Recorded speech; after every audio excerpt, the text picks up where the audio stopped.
Hello, everyone. It's Cheryl Millett live at 5 on Facebook, back from Ireland. How fun was that? I don't even think I could begin to tell you just how adventurous, how much laughter people really got into the swing of, I don't know if I'd call it just the Irish way with Blarney and so forth, but I heard and was part of some amazing big laughs, which is good for health. So when it comes to Ireland, what can I say? It's green. It's known as the Emerald Island. The people are fabulous and nice. The pub scene is not like you would think at times. It's really more about getting caught up, and in some cases they're just having a quick pint and just saying hello and hi everyone, and just the music and the song, which they just like to sing and just like to enjoy for the fun of it, and they bring it out in all kinds of different ways. And I think there's three instruments that are actually come from Ireland. And one will be obvious if you think about it, is the harp, which is, I think, the only country with a musical instrument is actually Ireland. And then it's called something called an ellen, and it's different than the bagpipes. It's quite often the instrument that they will use in Titanic. You may think it's the bagpipes, it's kind of pipe related. Yeah, softer, and yeah, it's used in many instrumentals. We actually had a musical tour in Belfast, and that was a lot of fun. And then the other thing, which you might have seen in my picture, is the drum. So the modern drum is also Irish that way. And when they get together and play, and it's violin and it's the flute, which is a whistle, is what they call it. It's just magical. It's what I'll call knee-slapping music, and everybody's getting in. Other people know the song, and they ask you to sing along, and then they're bringing back the Gaelic. So you see a number of the signs in the Republic of Ireland in Gaelic, and they were singing some songs with songs sung to us in Gaelic. And that's just a very interesting language in itself. So there's Irish Gaelic, though, and then there's Scottish Gaelic. So that's Ireland. Ireland's got an ancient side to it where they don't know much about those people other than what they left behind, which is the mounds, older than the pyramids, the standing stones that you see just in one field, another farmer fields in the middle of the field, in the corner of the field, they're all over. But I'll tell you a very quick story. Is that okay? I'll try to keep it as quick as possible.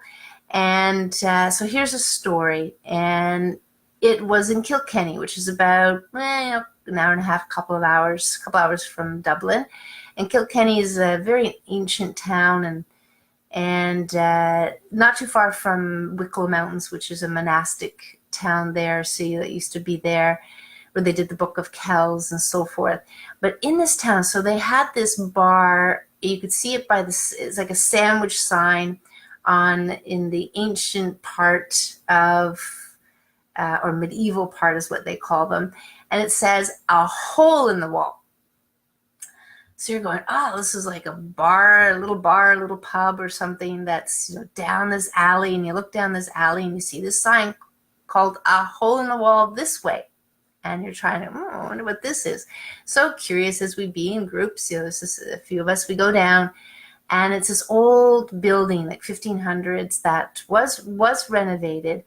And we went into the bar, and there's some music upstairs, and I'm in the bar, and I'm looking over, and there's a standing stone. So I was just mentioning standing stones. Ancient, they're not sure where they come from, but there's hundreds of them, if not thousands of them. They're just this big, not even pillar-like, just pieces of stone, different heights, but nothing several people could even lift probably. So I was asking, why is this standing stone inside? Is this a standing? Yes. And she She says, yes, it's a standing stone. So as I was putting my hand on the standing stone, going, wow, I mean, most of them are in the fields, they're driving by in the bus, and never going to touch one. So I actually touched it. And as I was walking away from it, I got this message. And this message was, I want to be outside. So I want to be outside. So that night I just go, okay. So I heard this message, and they made some great Irish coffee. So we went back and we were having some fun. And when we kind of were hanging, there's several Irish coffees she had to make. So we're just standing there. And it turns out they had the snug. Now, does anybody know what a snug is? S-N-U-G. A lot of people don't know or aren't familiar with what a snug is. And in some ways it's snuggling because it's a small space. So I'll tell you what it is. A snug is a small space that was taken into the pubs because less than 100 years ago, there was no women allowed in the pubs.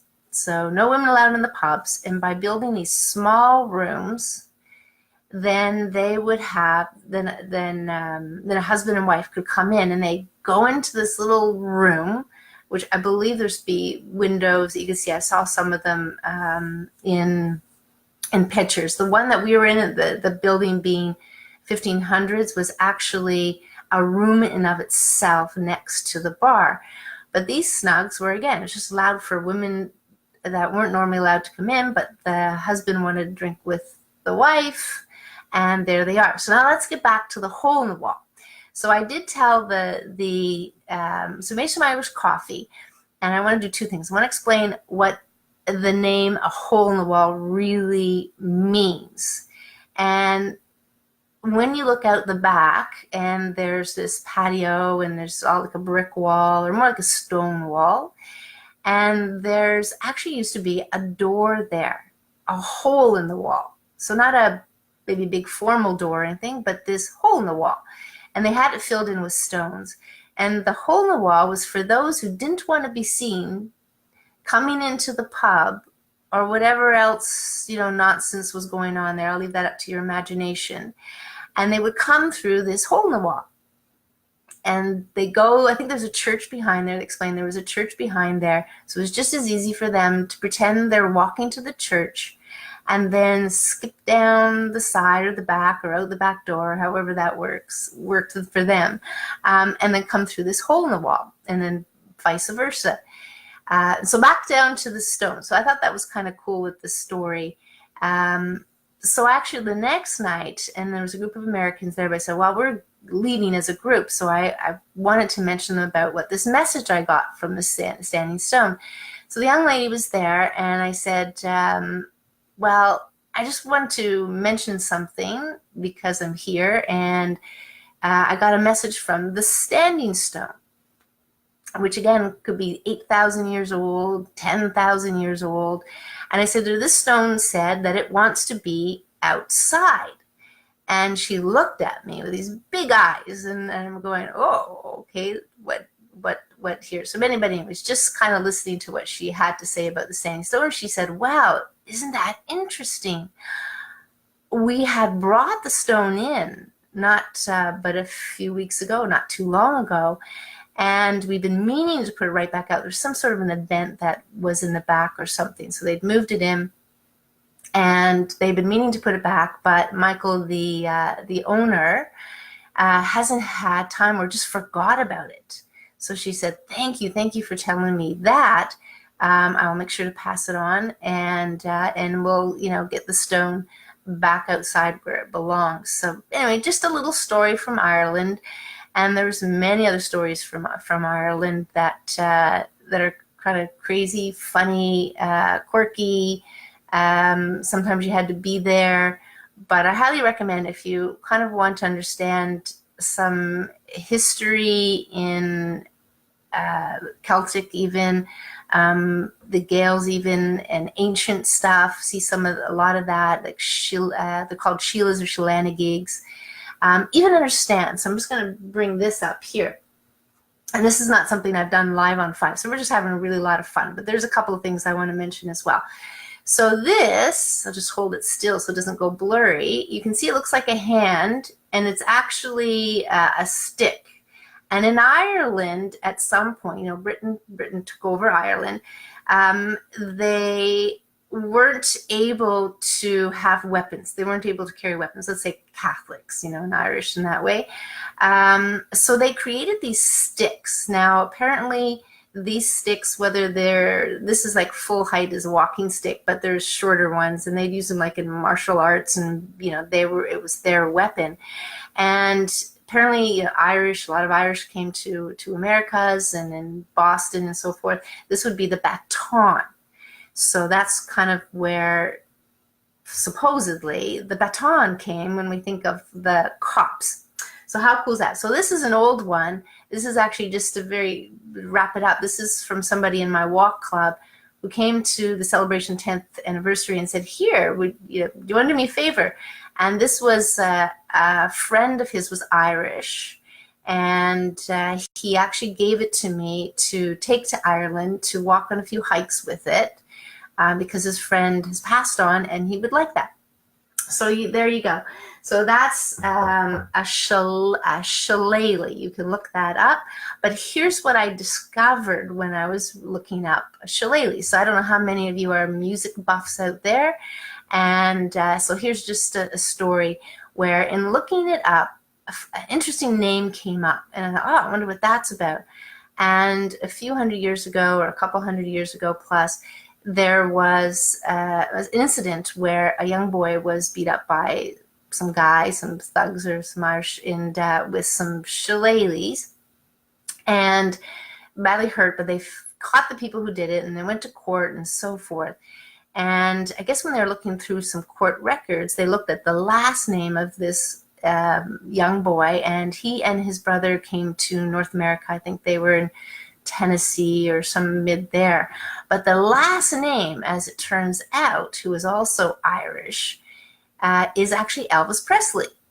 So Elvis Presley's great was in this court case, and thereafter had moved to America. And Presley is an Irish name. Who knew? Who knew? How fun is that? So lots of fun stuff came in with researching with the Ireland trip, and I think there's a good chance we're going to go back, or I'm going to go back, and some of them may go back too as well. But amazing trip, organized and interesting, unique, and different hikes than the 50-seater bus and so forth. So here's what I wanted to talk about that was juicy today. I wanted to talk about mulberries. More recently, mulberries are being sold as dry, or maybe even in the markets. And for some, they're calling them a superfood because they can help with diabetes. But it's not the berries per se. It's the mulberry leaves and maybe just the white one. But high in antioxidants. So I'm a big fan, and you may be too, as a lot of people do love berries. So berries in general, you can't go wrong.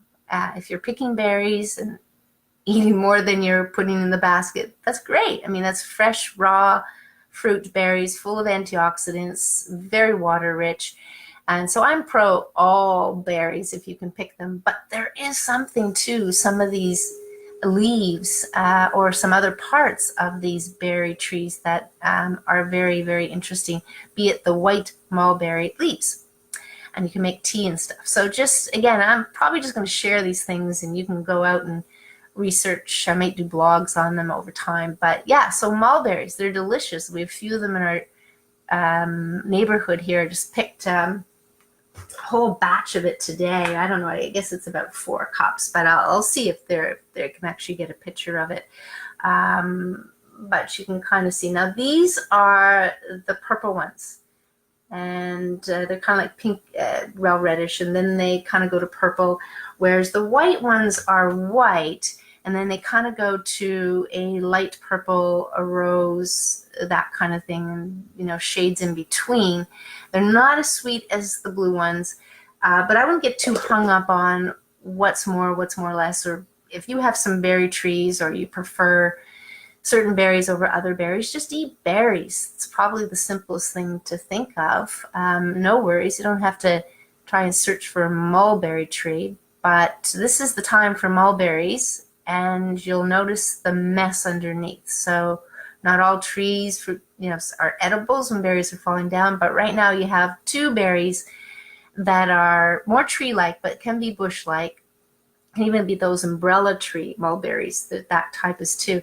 Is the Saskatoon berry, or some call them the pearberry, and then I've seen signs on the trees here called service berry. So that's one. They taste like pears, really. If you get the darker purple ones, they taste like pears. So you can see how the French name them les petits pois, so little pears, and pearberries and Saskatoon berries. And again, they're great. They're not as messy as mulberries, I have to tell you. But you can notice some falling down, and maybe you're not as comfortable as just picking any berries off trees. But if somebody gets to show you what they are and you get familiar with them, it's delicious. I just go out foraging in my neighborhood here too. So that's kind of like understanding fruits and berries, antioxidants, and the leaves, the diabetes. Resveratrol apparently is also in these berries. Those mulberries, that's one that they talked about in the wine skins, right? The grape skins, and to do with red wine, the purple grapes. So that's there too. But like I said, don't get too hung up on so many details when it comes to eating fresh, wild fruits. Just eat them, and if you love them. So that's what I'll be doing for like a smoothie with yogurt and these lovely berries tonight. The other thing I want to talk about very briefly is vaccines. And I know it's a very hot topic for some, and there's kind of two sides of the coin, if you wanted to put two sides here, one for and one for against. But like I keep telling people, there's two things we have to recognize in Canada. One, it's not mandatory. They don't want to ever make it mandatory that you have to get your vaccines. Now, of course, some people are in a situation where they're working with certain things, and the company or the business, maybe nursing or whatever, have said you have to have them done. And so that's a different story. But just generally, no school cannot accept children if they have not been vaccinated. And there are exemption forms. I think it's New Brunswick. It was one of the East provinces and Ontario. And you can easily download them on the web and just bring them. They'll probably instructions, bring them to school. Just make sure you keep copies of it. That's probably a good thing. So that's kind of like the vaccine. So it's not a mandatory. But the other thing I want to say about vaccine, one of the key reasons why there's another camp which is saying, no, we don't want our immune system built up this way, is because not that in theory isn't a good thing. It's just that it's the safety of all the other stuff that they've been putting in there, which they now admit to mercury, aluminum, and so forth. And they're now coming in from the standpoint, well, it's only this amount, ain't going to harm you. So they lied right off the get-go that there was any of that in it. Like, I think there's formaldehyde and stuff like that. So it's good that they're coming clean. So you can actually see that on the website as far as ingredients go. It'll be listed. But I want to come back to the big word called choice. So choice is probably where I say you have vaccines. You have a choice, especially in Canada. So that's great. I mean, if you want to get vaccines, get vaccines. If you don't want to get vaccines, that's great too. But at times you've just got to, figure out what's going to be the best and so forth. So I'm not for vaccines, but different than what some people are talking to about. Again, it's just safety, and we just want more safety that way. So that's again, it's the big thing called choice. And boy, Happy Canada Day. We're grateful to have Canada that way, that we do have choice, and they're moving in the right direction to be super cognitive of, mistakes that they made in the past to do with the natives, to do with the Inuit, and other things. So let's just, focus on getting better, doing better, Each and every one of us can play our role in that, and that's kind of great. So I'll leave a couple of those. There's a couple of topics that I want to talk to in the sense of better or great, or how do we work together as a team and move forward. So that's all I wanted to talk about today, other than stay cool. So everybody's probably all over different places in the world, but maybe more, I think from the names here, there's a number of people that are from here. But ideally, when it's so hot like that, is being in air conditioning all that it's made out to be. Well, it's helpful for some, but it's nice to kind of condition your body a little bit. You move slower, you properly hydrate, properly dress. I know some people do not like to wear shorts, even in my walk club. And you have more clothes on like that, and heavy clothes on. It makes you get heated faster. And when it comes to walking, one of the things I learned in Ireland was actually don't take big steps, because then you're using your big muscles, your thigh muscles, and you're increasing your heart rate. So smaller steps are better when you have to walk. Well, hopefully part of me talking about is this: you should be able to walk in any weather. If it's a light walk, then it's small steps, proper hydrated, because we do have to move. And maybe you're going to do some stairs in your home or something, but it's not, I've been out for hours these last couple of days. Again, it's part of me experimenting, but just kind of playing with it and see how it feels. So with hats on, I'm not even wearing sunscreen because I'm in and out of the sun, so to speak. But so stay cool. Happy Canada Day. Feels great to be back home for all those reasons, especially to not miss out on the mulberry season.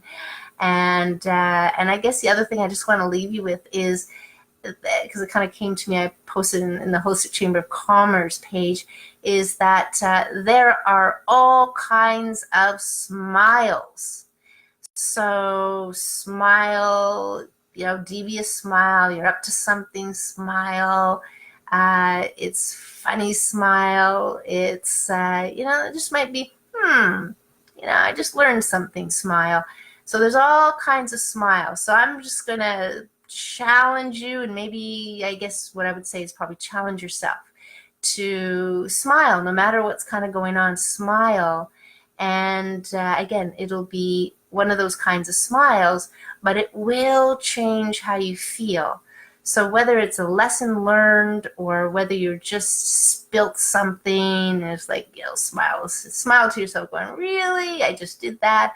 Whatever it is, but challenge yourself to smile in all these various different circumstances. Even if somebody cuts you off in a car, just smile and go, well, I really don't know what's happening. But anyway, so long enough for today. Again, happy Canada Day. And stay cool. Incorporate berries. 'Tis the season for berries from now until whenever. Raspberries, blueberries will come up as well. Enjoy your day. Live at 5 with Cheryl Millett or with moi. And enjoy your week until next Monday, unless I'm seeing you. So take care. And bye for now.